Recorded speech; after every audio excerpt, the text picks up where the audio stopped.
Last year तारा के पास कौसर जब रहने आई थी, उसके वापस विलेज जाने के बाद हमें पता चला था कि कौसर कितनी ख़तरनाक है और क्या क्या करती है। मतलब तारा का जीना अजीरन कर दिया था कौसर ने यहाँ रहकर। और इस बात की गवाही काशिफ ने और काशिफ की वाइफ दोनों ने दिया था। और इस बार फिर रमज़ान आया है और कौसर आ गई है इस्लामाबाद। अल्लाह खैर करे, देखते हैं वो अब क्या क्या करेगी और क्या क्या करती है तारा के साथ। डीडी का भी टिकट कंफर्म हो गया इस्लामाबाद जाने के लिए, क्योंकि मीटअप पार्टी में डीडी को जाना है। तारा ने स्पेशल स्पेशल इनवाइट किया डीडी को कि अपनी छमिया के साथ मेरे मीटअप पार्टी में आओ, मैं मिलना चाहती हूँ। अस्सलामु अलैकुम रहमतुल्लाहि व बरकातुहू। मैं YouTube friends, welcome back to my channel. Hope कि आप लोग बिल्कुल ठीक ठाक हैं और आप सबकी दुआ से अल्हम्दुलिल्लाह मैं भी ठीक हूँ। और अल्लाह पाक से यही दुआ है कि आप लोग हमेशा सही सलामत रहे, खुश रहे अपने अपने घरों में, अपने फैमिली के साथ। आमीन सुम्मा आमीन। नमाज़ पढ़ा कीजिएगा, नमाज हम पर फ़र्ज़ है। सबसे पहले फ़लस्तीन वालों के लिए दुआ की रिक्वेस्ट करूँगी कि प्लीज़ प्लीज़ प्लीज़ फ़लस्तीन वालों को अपनी दुआओं में ज़रूर याद रखा करें। हमारी दुआओं की उनको बहुत ज़्यादा ज़रूरत है। अल्लाह पाक उनके लिए अपनी गैब से आसानियाँ फरमाए। आमीन या रब्बल आलमीन। रिएक्शन स्टार्ट करने से पहले सबसे एक रिक्वेस्ट करूँगी कि स्टार्ट से लेकर एंड तक पूरी वीडियो को सुना कीजिएगा, उसके बाद कमेंट कीजिएगा। थोड़ा सा स्टार्टिंग सुन के या एंड सुन के आप लोग डिसाइड नहीं करना कि मैं बोलना क्या चाह रही हूँ और बोल क्या रही हूँ। तो गुजारिश यही है, रिक्वेस्ट है कि पूरी वीडियो को ज़रूर सुना करें। दूसरी बात यह है, अगर अभी तक आप लोगों ने मेरे चैनल को सब्सक्राइब नहीं किया तो प्लीज़ लाइक सब्सक्राइब शेयर ज़रूर कीजिएगा और बेल आइकन को भी हिट कीजिए।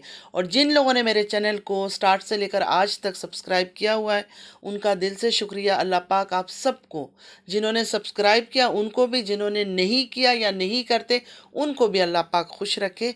आमीन या रब्बल आलमीन। चलिए स्टार्ट करते हैं आज का रिएक्शन। कुछ मेरी प्यारी बहनों का जो तारा को नहीं पसंद करते, उनकी मैसेजेस आ रहे थे नॉन स्टॉप।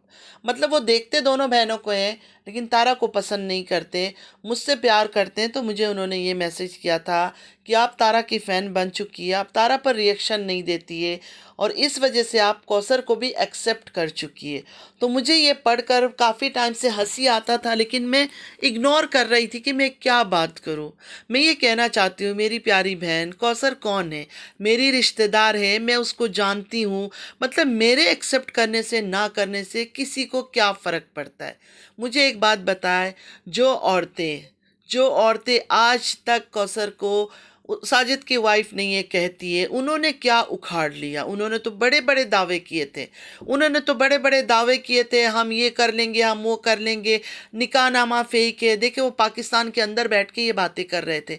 मैं तो पाकिस्तानी भी नहीं हूँ ना, पाकिस्तान में रहती हूँ, तो मैं क्या उखाड़ सकती हूँ और मैं क्यों भूलूँ? एक ही बात को बोलते रहना, हालांकि कोई फ़र्क नहीं पड़ता। ऐसा लगता है इंसान पागल है। कौसर साजिद की वाइफ नहीं है, कौसर साजिद की वाइफ नहीं है, कौसर साजिद की वाइफ नहीं है। मैं क्यों आवाज़ उठाऊं उसके लिए? अगर कौसर के साथ कोई नाइंसाफ़ी हो रहा है तो अल्लाह ताला ने कौसर को भी मुंह दे रखा है। वो कोई बेजुबान औरत नहीं है, वो खुद भी बोल सकती है, अपने लिए आवाज़ उठा सकती है। उसका भाई का अपना चैनल है, लेकिन वो लोग हमेशा तारीफ़ करते हैं, हमेशा उसको अच्छा अच्छा बोलते हैं तारा को। तो मैं कौन होती हूँ तारा के ख़िलाफ़ बोलकर ये साबित करूँ कि कौसर साजिद की वाइफ नहीं है? मैं वीडियो टू वीडियो रिएक्शन देती हूँ। जो चीज़ मुझे ऑन कैमरा नज़र आता है मैं उसके ऊपर बात करती हूँ, जो मुझे सही लगता है, जो मुझे गलत लगता है। पर्सनली मैं बार बार आप लोगों से चीख चीख कर कह चुकी हूँ, किसी को मैं नहीं जानती हूँ, किसी से मेरी सलाम दुआ नहीं है। सबसे पहले बात यह है, मतलब ख़ास, कि मैं पाकिस्तान से नहीं हूँ, मैं पाकिस्तान के अंदर नहीं हूँ, मैं बाहर रहती हूँ, ना ही मैं पाकिस्तान में रहती हूँ। तो मैं कहाँ से कोई ख़बरें लेकर आऊँ? जो पाकिस्तान के अंदर रहते हैं वो भी रिएक्शन दे रहे हैं, वो भी कुछ नहीं उखाड़ सके किसी का, सिर्फ बातें ही करते रहे। और एक लेडी ने तो इतने दावे किए थे, मैं ये करूँगी, मैं इनको जेल पहुँचा के रहूँगी, मैं कोर्ट तक चली गई थी, निकाहनामा गलत साबित हुआ। ठीक है, हर चीज़ गलत था, वो सही थी हर चीज़ में, लेकिन कर तो वो भी कुछ नहीं पाई है।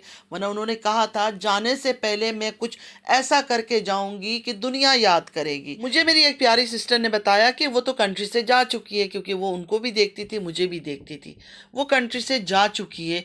तो इतने जो उन्होंने दावे किए थे, मैं ये कर लूँगी, मैं वो कर लूँगी, इस औरत को मैं यहाँ पहुँचा के रहूँगी, क्या फ़ायदा इन दावों का? बात तो तब बनती है जब इंसान कुछ करके दिखाए। बड़ी बड़ी बातें करना तो बहुत आसान है, बात तो तब बने जब कोई कुछ करके दिखाए। वरना ये केस FIA और ये वो तो हम सुनते ही आ रहे हैं 2 साल से। किसी ने किसी का कुछ भी नहीं बिगाड़ा, हर कोई बस इस मुद्दे को पकड़ लेता है और एंड में रिजल्ट कुछ भी नहीं होता है। तो मेरी प्यारी बहनें, मैं आप लोगों से वही क्लियर करना चाहती हूँ कि कौसर के लिए मैं क्या आवाज़ उठाऊँ। कौसर गूंगी है? नहीं है। कौसर यतीम है? अल्लाह ना करे, अल्लाह ना करे, अल्लाह ना करे। अल्लाह पाक कौसर के वालिद को हमेशा उसके सर पे ज़िंदा रखे, आमीन या रब्बुल आलमीन। वो भी ज़िंदा है, जवान जवान भाई उसके ज़िंदा है, वो जब कुछ नहीं बोल रहे हैं तो मैं कौन हूँ? और मुझे नहीं लगता कि उस पर कोई नाइंसाफ़ी हो रहा है। बहुत लोगों का ये कहना है तारा ने ख़रीदा है कौसर को पैसे से। ठीक है, चलो मानते हैं ख़रीदा है, तो कौसर बिकाव है ना। इंसान खरीदता तो उसी चीज़ को है जो खुद आकर बिकता है। अगर कौसर खुद बिक रही है तारा के आगे, तो मैं क्यों आवाज़ उठाऊं उसके लिए? मुझे कोई ज़रूरत नहीं आवाज़ उठाने के लिए। मैं तो कहती हूँ दूसरे जो आवाज़ उठा रहे हैं ना, उनको भी ये बात बंद कर देनी चाहिए। जब कौसर बिकाऊ चीज़ है, खुद ही बिक रही है किसी के आगे जाकर, तो उसको हम कैसे बचा सकते हैं? नहीं बचा सकते। इंसान अपनी मर्जी से कहीं जाकर अगर बिक जाता है कि 2 पैसे और मुझे ख़रीदो और मुझसे अदाकारियाँ करवाओ, तो उसमें हम कुछ नहीं कर सकते, ना ही किसी की कोई मदद कर सकते।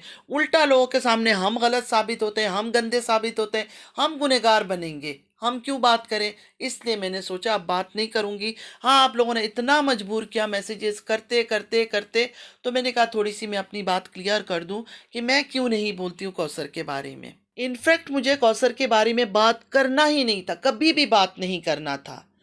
हाँ, इस बात पर मुझे आज तक हैरानी होती है कि सारे ख़ानदान, तारा के सारे ख़ानदान बच्चे बच्चे का चैनल बनाए।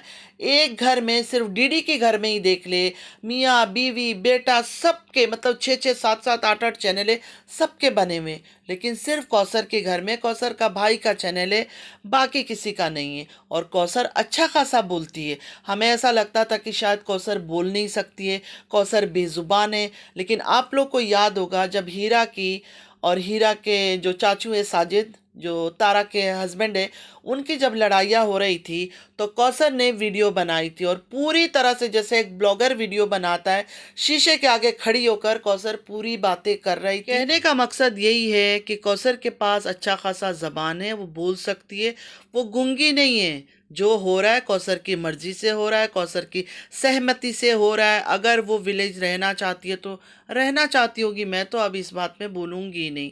कभी मौका हुआ, कभी ज़रूरत पड़ी तो बोलूँगी, वरना मुझे लगता है ठीक है, कौसर ने शायद ऐसे ही एक्सेप्ट किया है।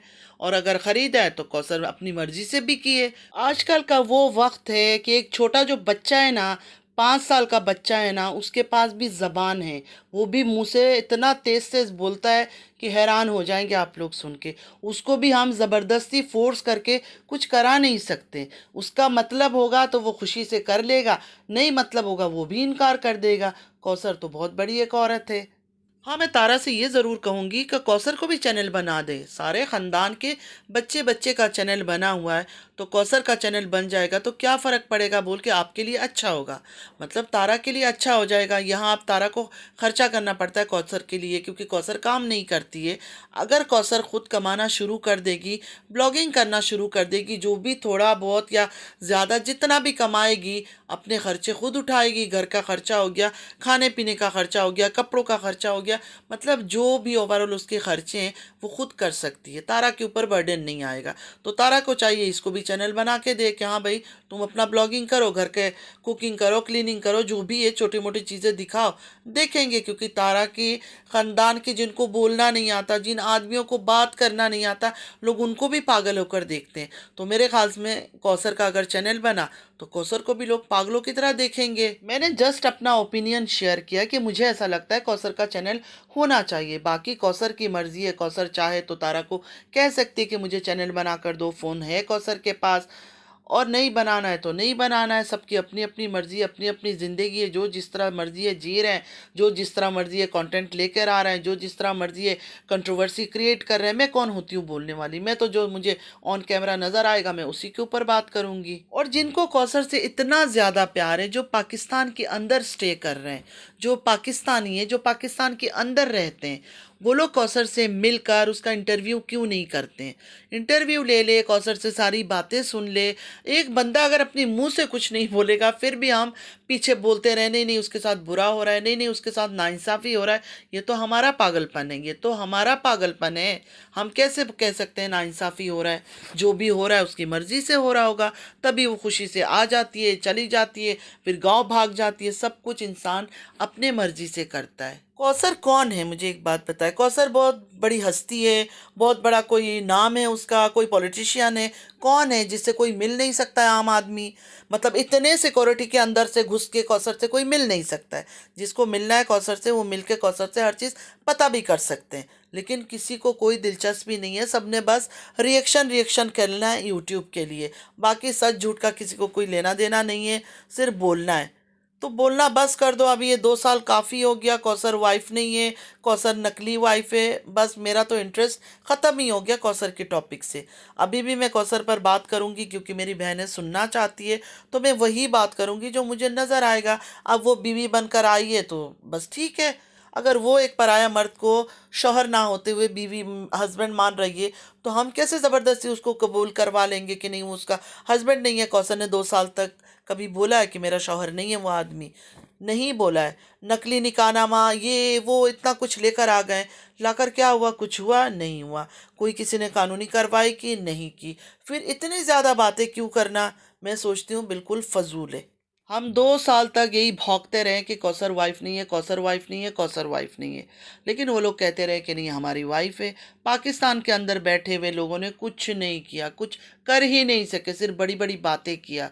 तो फिर अब इस टॉपिक को तो छेड़ना ही नहीं चाहिए, बंद कर देनी चाहिए ये कौसर का टॉपिक को कि बीवी नहीं है। जान की बाजी लगा दी है कि एक औरत ने, हमने ये किया, हमने वो किया, हमने ये देखा। कुछ हुआ? कुछ भी नहीं हुआ। तो हम क्यों गुनाह कमाएं? क्या पता सच में ही कौसर ने इस तरह की ज़िंदगी एक्सेप्ट किया हो। हालांकि डील करके निकाह नहीं होता है, निकाह में कोई डीलिंग नहीं होती है, ऐसे निकाह होता ही नहीं है। अगर फिर भी अगर इस तरह के डील वाला निकाह हुआ है कि बस नाम का तुम्हें मैं निकाह कर रहा हूँ, तुम ऐसे रहोगी ऐसे रहोगी, तो ये कौसर का गुनाह, कौसर के शौहर का गुनाह, किसी का भी गुनाह, हम क्यों इस गुनाह में शरीक हो रहे हैं? डीडी एक नंबर का झूठा बेईमान इंसान है। डीडी का कहना है कि तारा ने इनवाइट किया है डीडी को मीटअप में जाने के लिए छमिया के साथ। मुझे नहीं लगता है कि तारा ने डीडी को इनवाइट किया होगा, क्योंकि तारा के जो सपोर्टर्स है, जो तारा को डे वन से सपोर्ट कर रहे हैं, उनमें से कोई भी नहीं चाहता है कि डीडी तारा के करीब जाए। इनफैक्ट वो तो ये भी नहीं चाहते हैं कि तारा का कोई भी रिलेटिव्स तारा की मीटअप में जाए। उन्होंने ये तक कहा कि सबा इब्राहिम ने भी अपना मीटअप में किसी रिश्तेदार को, मतलब बहुत कम कोई गया है उसके साथ, सबा के साथ, बाकी किसी को नहीं रखा। तो तुम भी इतना ज़्यादा लोग अपने ख़ानदान में से किसी को नहीं बुलाओ। तो मुझे नहीं लगता कि तारा ने डीडी को बुलाया होगा, और बुलाने को हो सकता है बुलाया हो, मुझे नहीं पता। लेकिन डीडी झूठा है, इतना मुझे पता है कि डीडी जो है ना, एक नंबर का दगड़ जो है ना, वो बेईमान है। सिर्फ और सिर्फ बकवासियात करता है और सच्चाई कुछ नहीं होती उसकी बातों में। जो इंसान अपनी औलाद का नहीं है ना, वो किसी का नहीं हो सकता। ये तो अपनी माँ का भी नहीं है, औलाद को तो छोड़ दो, औलाद तो बाद में पैदा होते, ये तो अपनी सगी माँ का नहीं है। इतने मतलबी है। खैर, इसको सिर्फ मतलबी कह के फ़ायदा नहीं है, पूरा ख़ानदान ही ऐसा है। ना रूबी किसी की है, ना नैनू किसी की है, ना डीडी किसी का है। ये सब अपने अपनी ज़िंदगी जी रहे हैं। कोई जिए मरे इनको कोई फ़र्क नहीं पड़ता, अपनों से इनका कोई लेना देना नहीं है। जब वक्त पड़ता है अपनों को इस्तेमाल कर लेते, जब वक्त होता है तो अपनों को निकाल कर फेंक देते हैं अपनी ज़िंदगी से। ये है इनका कहानी। डीडी ने यह भी बताया कि बहुत ख़ास लोग मीटअप पार्टी में आ रहे हैं और डीडी को उनसे मिलना है। अब वो ख़ास इंसान कौन है, वो ख़ास शख्सियत कौन है, हमें तो नहीं पता। हाँ, नज्जो हो सकती है, क्योंकि नज्जो का और डीडी की जो लड़ाई झगड़े हैं वो तो यूट्यूब से छुपी नहीं है। डीडी ने कोई कमी नहीं रखा उसको जलील करने में, और नज्जो ने भी कोई कमी नहीं रखी डीडी को जलील करने में। तो हाँ, ये हो सकता है कि नज्जो आएगी वहाँ और ये नज्जो के बारे में बोल रहा है। बस इसने बोला कि बहुत ख़ास लोग आ रहे हैं और मुझे उनसे मिलना है, उनको देखना है। तो चलो डीडी, तुम जाओ और दिखाओ हमें कि कौन ख़ास है जिससे मिलने आप गए हो। हम भी देख लेंगे और बाकी व्यूअर्स भी देख लेंगे। डीडी ने हर काम ट्राई करके देख लिया, हर किस्म का काम ट्राई करके देख लिया। तीसरी शादी कर लिया, निकाह की खबरें फैला दी चारों तरफ, इस वाली छमिया को लेके रोमांस पे रोमांस, हनीमून मून हर चीज़ करके दिखा दिया। कभी हंस रहा है, कभी गिफ्ट दे रहा है, कि मतलब कुछ कंटेंट क्रिएट हो, लोग बात कर सके, कंट्रोवर्सी कर सके और हम दौलतमंद बन जाए। मतलब डॉलर के डॉलर हमें मिलता रहे। मिला है डॉलर, सब्सक्राइबर भी बढ़े, व्यूज़ भी बढ़ाए, लेकिन उस मकाम तक नहीं पहुंच पाया जहां तक उसको जाना था। तो इसलिए अब नया ड्रामा शुरू हो गया है कि मीटअप पार्टी में मैं जा रहा हूँ, ये कर रहा हूँ, वो कर रहा हूँ। चले, हमें भी मीटअप पार्टी का इंतज़ार रहेगा। और कुछ बहनों का मैसेज था जो बड़ी बाजी के सपोर्टर है, तो मैं तो ख़ास आजकल बड़ी बाजी के ऊपर भी कोई रिएक्शन नहीं दे रही हूँ, लेकिन उनके सपोर्टर का था कि आप भी जाए। तो मेरी प्यारी बहना, मेरे ज़िंदगी में तो बहुत मसले मसाइल है, बहुत सारे इश्यूज़ है। ऐसे करें, आप टिकट करवा के दे दें। आप अगर पाकिस्तान में रहती है तो मेरे लिए टिकट भेज दे, रिटर्न टिकट भेज दे, कि मैं मीटअप पार्टी अटेंड करके वापस लौट आऊँ अपनी जगह पर जहाँ मैं रहती हूँ, जहाँ मेरे बच्चे रहते हैं। क्योंकि मैं अपने बच्चों को छोड़ के तो नहीं रह सकती ना। तो आपके पास अगर पैसे ज़्यादा है तो मेरे टिकट एक करवा दे, मैं जाके मिलकर आ जाऊँगी। मैंने तो कभी नहीं कहा कि मुझे सितारा यासीन से मिलना है या कुछ है। कुछ ऐसी परेशानी, बेचैनी, प्यार, मोहब्बत, इश्क मैंने उस बेचारी के लिए तो कुछ भी नहीं दिखाया ऐसा। लेकिन आप लोग अगर चाहते हैं मैं मिलूं तो ठीक है। दुबई कभी आई और मैं फ्री हुई, अगर मैं फ्री हुई, मैं मोस्टली फ्री होती नहीं हूँ, मेरा निकलना मुश्किल होता है, लेकिन फिर भी अगर मैं फ्री हुई और मिल सकी तो ज़रूर मिलूंगी। आप लोगों की ये ख्वाहिश भी पूरी कर दूंगी। ऐसे ऐसे लोग थे जो कहते थे कि बड़ी बाजी का साथ हम कभी नहीं छोड़ेंगे। आखिरी इंसान भी, अगर इस दुनिया की आखिरी इंसान भी कोई हुई ना, तो हम खड़े रहेंगे बड़ी बाजी को सपोर्ट के लिए। उन्होंने बड़ी बाजी का साथ छोड़ दिया। मैंने तो कभी कोई वादा नहीं किया था ना। मैं तो कोई बहुत बड़ी सपोर्टर नहीं थी, मैं तो कोई काउंट में भी नहीं हूँ। मैं तो छोटा सा रिएक्शन देती हूँ सिर्फ ऑन कैमरा, जो दिखाते हैं उसी के ऊपर। फिर मुझे हर वक्त बातें सुनाने क्यों आ जाते हैं? क्या मैंने कभी बोला है मीटअप पार्टी हो रही है, मुझे जाना है? हाँ, मैं मुबारकबाद दूंगी। मैं तो दुश्मन की भी अगर कोई खुशखबरी होती है, कुछ अच्छा होता है, मेरे अंदर जलन हसद नहीं है, मैं उसको भी मुबारकबाद देती हूँ। जिसके साथ मैं कभी बात भी नहीं करती हूँ, नाराज़गी होती है, अगर उसके घर से भी कोई खुशखबरी आए ना, मैं उसको मुबारकबाद देती हूँ। भले एक कॉल करके दे दूँ, चाहे व्हाट्सअप में दे दूँ, मेरी आदत है। हसद करना मेरा काम नहीं है। हसद करने वाले खुद ही जल जल के मर जाते हैं, ये मैंने सुना है। इसलिए मुझे हसद नहीं करना है। अल्लाह को नफ़रत है हासदीन से, इसलिए मैं किसी से नफ़रत नहीं करती हूँ। मैं लोगों की हरकतों से नफ़रत करती हूँ। बड़ी बाजी से मुझे नफ़रत नहीं है, छोटी बाजी से मुझे नफ़रत नहीं है। बच्चों से तो मैं सबसे ही प्यार करती हूँ, चाहे वो बड़ी बाजी के बच्चे हो, छोटी बाजी के बच्चे हो, या किसी और के भी बच्चे हो। ये लोगों की वजह से तंग आकर मैंने गुस्से से उस दिन कुछ बात की थी। उसके बाद एक औरत तो मेरे खिलाफ हो गई। मतलब उस बंदी का अपना चैनल है, दिन में 4-4 5-5 वीडियो डालती है, फिर भी मेरे साथ हंगामा करने लगी लाइव पर। मेरी मर्जी, मेरी ज़िंदगी, मेरा दिल है, मेरा दिमाग है, मुझे जो सही लगेगा मैं वो बात करूँगी। मैंने कभी व्यूअर से कोई झूठी बातें नहीं की, मैंने कहीं किसी को ब्लाइंड सपोर्ट नहीं किया है। मैंने हमेशा लिमिट में रह के काम किया, लिमिट में रह के ज़बान चलाया है। मेरे पीछे कुछ बड़ी बाजी की चाहने वाली ऐसे पड़ जाती है जैसे पता नहीं मैंने बड़ी बाजी की घर पे रहती हूँ, छोटी बाजी के घर पे रहती हूँ, तारा के घर पे रहती। किसके घर पे रहती हूँ? अपना खाती हूँ, अपना पहनती हूँ, अपना रहती हूँ। आप लोग तो मुझे सपोर्ट भी नहीं करते हो। आप लोग मुझे सही से सपोर्ट तक नहीं करते हो। आप लोग को ये तक नहीं होता है कि जिस तरह उनकी औलादें, उनका घर है, उनके बच्चे हैं, तो मेरे भी तो उस तरह के हैं ना। मैं ज़्यादा तड़का नहीं लगाती हूँ ना, मिर्च मसाला डालती नहीं हूँ, तो किसी को अच्छा नहीं लगता है।